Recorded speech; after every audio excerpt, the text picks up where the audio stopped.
Is this new lawsuit over the Ghostface mask going to delay the release of Scream 7? Oh boy, let's talk a little bit about this. What's your favorite scary movie? Be afraid. Be very afraid. I want to be a fighter, like you. Oh, let it burn! Let it burn! Did you miss me? You have to shoot them in the head. They always come back. The boat can leave now. Tell the crew. Well, sometimes that is better. Good luck.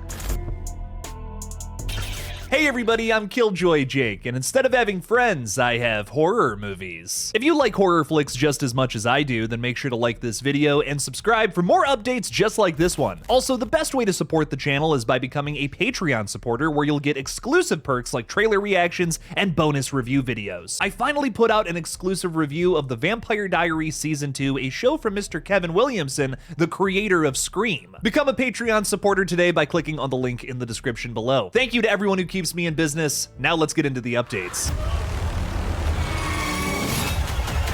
Oh boy, a lawsuit has erupted over who truly owns the Ghostface mask, the face of our favorite killer from our favorite slasher franchise. Spyglass and Paramount Pictures are now suing Tony Gardner's Alterian Ghost Factory for claiming ownership over the uber-popular design. THR reports, in a lawsuit filed on Friday in California Federal, the companies say that the Alterian Ghost Factory is threatening copyright infringement litigation ahead of Scream 7's release later this month. The suit seeks a court order which would bar the special effects studio from suing, establishing that it's on solid legal ground. So a lot of legalese there, let's explain it in layman's terms. Because Tony Gardner's company here, Alterian, is claiming copyright infringement specifically, that could delay the release of Scream 7 into theaters if it goes through. The studios are essentially filing this lawsuit for many reasons, but also to make sure that Scream 7 can still release on February 27th of this month. It's essentially blocking Alterian from being able to sue, and also they need to justify if they even have the grounds to do so. The complaint from the film studio questions why Alterian slept on its purported rights on the iconic Ghostface mask used through the Scream franchise for 30 years. This is likely happening now because the Scream franchise is going through a major renaissance and pulling in a ton of big bucks. I mean, Scream 6 made a little more money than Scream 5 did. It's expected that Scream 7 is once again going to break those numbers, as previously reported from 2023 when Scream 6 released. This is a franchise that is only on the up right now. THR also reports that Alterian's legal team does plan to sue, obviously, eventually. But now let's talk a little bit about the history of the Ghostface mask. Why is this whole thing going down in the first place? First and foremost, I just want to say I am such a huge fan of Tony Gardner. The guy has done the special effects for so many really cool movies, including The Blob, Zombieland, and a lot of the Chucky movies. He's not to be confused with the actor of the same name, but interestingly enough, he does actually act in Seed of Chucky. He's the guy who gets his head cut off with that thin wire. That scene lives in my head rent-free. Well, back in March of 2023, Fangoria published an article tracing the creation of the Ghostface mask back to Lauren Githens, who created the first iteration in the year 1990 for Alterian. These masks were created as Halloween sheet costumes, essentially, for the company to sell for some extra profit during a lower season. Going even further back, the mask was inspired by a design Githens created in 1985 called the Screamer Longjaw that looked something like this. Oh, I love Screamer Longjaw. I want a mask of that, baby. In spring of 1991, Funworld, another mask-making company, saw the Alterian Ghostface masks at a Halloween trade show in Chicago. Only a few months later, the company would release their own knockoff of the mask that was basically the same thing. Both Alterian and Funworld had various wackier designs, but it was this shape that stood out the most, especially to Scream producer Mary Ann Madalena, who found the Funworld mask specifically in one of the houses they were scouting out to shoot the original Scream in. K&B, the effects company that was working on Scream, ended up making their own knockoff of the mask, and then later into production, they were actually able to license the Funworld mask specifically, which is why there's two different masks used in the original Scream. Ghostface became an instant icon of horror as Scream became a major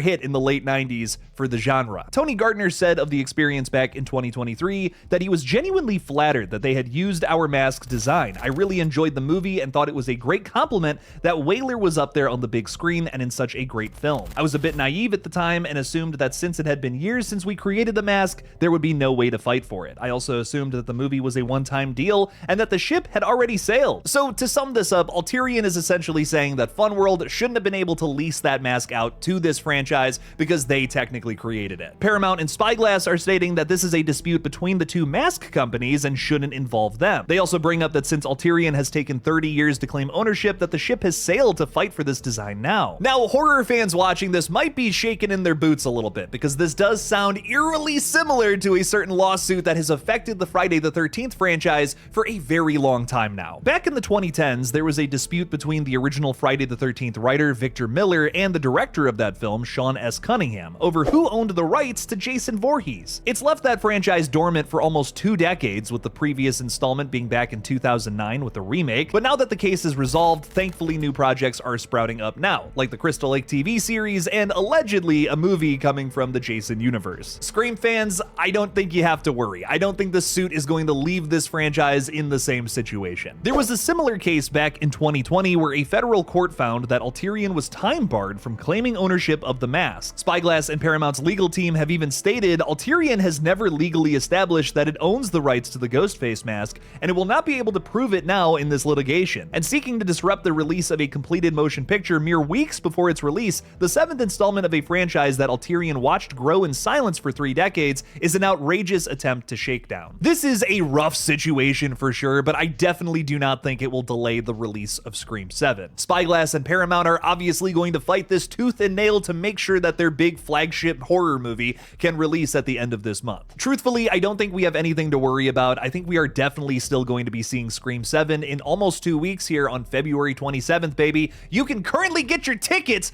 online, by the way. I don't know if you know that or not, but tickets go on sale today. Listen, this has been a weird update, so let's end it with some even cool, more positive, fun shit. We got ourselves some brand new posters for the flick, including these IMAX and Cinemark XD melting ghost faces. Ooh, sick! A Floating Heads Fandango poster with a very sharp 7, be careful not to cut yourself on that one, and a mother and daughter poster that showcases the film's focal relationship. Did you know that we have some new ghosty merch over at the shop? You can currently pick up some brand new Red Right Hand merch, including a new shirt, beanie, and stickers, as well as our Directed by Wes Carpenter shirt. Someone in the USA who orders merch this month, by the way, is getting a free copy of the Scream 3 movie collection on Blu-ray, and it even has 2 bonus documentaries on the film. Those are called Still Screaming and Scream: The Inside Story. You can learn so much about Scream from this right here. You have until the end of the month on February 28th to become eligible. Even picking up one of those old ghosty stickers will throw you into the mix. Check out our shop by clicking on the link in the description below. I am so damn excited for Scream 7. Bring it on. I want to wrap my arms around Ghostface's